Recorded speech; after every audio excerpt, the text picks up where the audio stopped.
exploitation ministries still occasionally surprises me. After high school in Southern California, I moved to the Blue Ridge Mountains of North Carolina for college, where I studied outdoor education and environmental studies.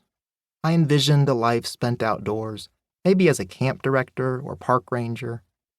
I'd always experienced God's presence in nature, whether backpacking in the Grand Canyon, rock climbing at Joshua Tree, or exploring Venezuela's rainforests, where my missionary family spent most of my childhood. During college, I struggled through my botany, biology, and geology classes. More enjoyable were the hours spent learning to maneuver a canoe down a tricky section of the Catawba River, or leading a group on a backpacking trip through the Linville Gorge wilderness area. I spent 3 months with a camp ministry in Cochabamba, Bolivia, and thought I had discovered a lifelong vocation, teaching people to enjoy and care for God's magnificent creation. How God redirected me from a life outdoors to pastoral ministry in the third largest city in the country is something that still astonishes me. My wife, Maggie, and I joke about how different our life together has been than what either of us could have imagined when we were married in a chapel nestled in the Appalachian Hills. Over the years, as our church has learned to worship together and serve with our neighbors, I've occasionally wondered about the connection between my concern for creation and my call to the ministry of racial justice and reconciliation.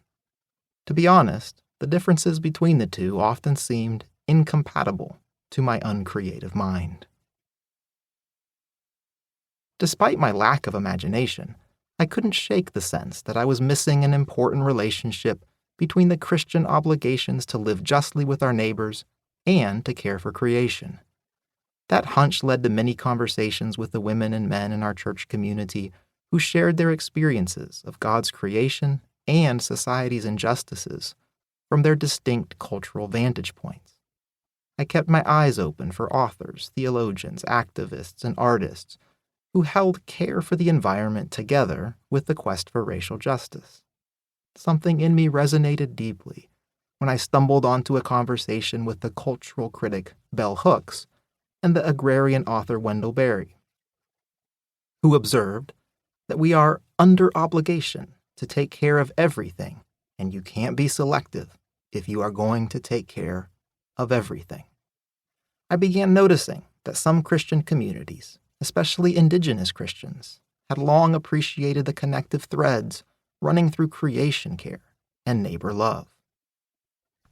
In short, I slowly, too slowly, came to grasp that racial and environmental justice, to be rightly understood, must be taken together.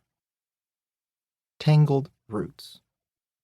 This book describes how two of the world's great crises, systemic racism and environmental destruction, share the same tangled origins: greed, and its ravenous manifestation, theft.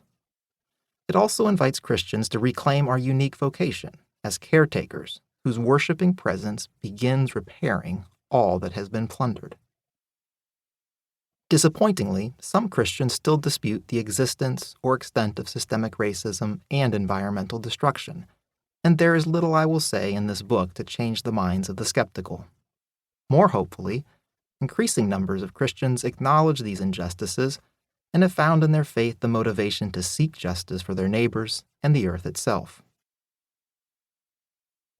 These women and men join others whose personal experiences of exploitation and subsequent biblical reflection on those experiences have fostered the wisdom and resilience needed to survive societies built on greed. While more and more people are concerned about justice as a matter of faith, many still miss the connection between the wealth extracted from racialized communities and wrung from exploited land. We miss the relationship between living in harmony with our neighbors and with the ecosystems we share. We think of these as discrete catastrophes with little overlap. Advocates for justice will understand the need for racial and environmental repair, but this is different from understanding the origins and animating assumptions they share. How do we do this? How do we hold together two of the most urgent justice concerns of our day in a way that brings harmony to both?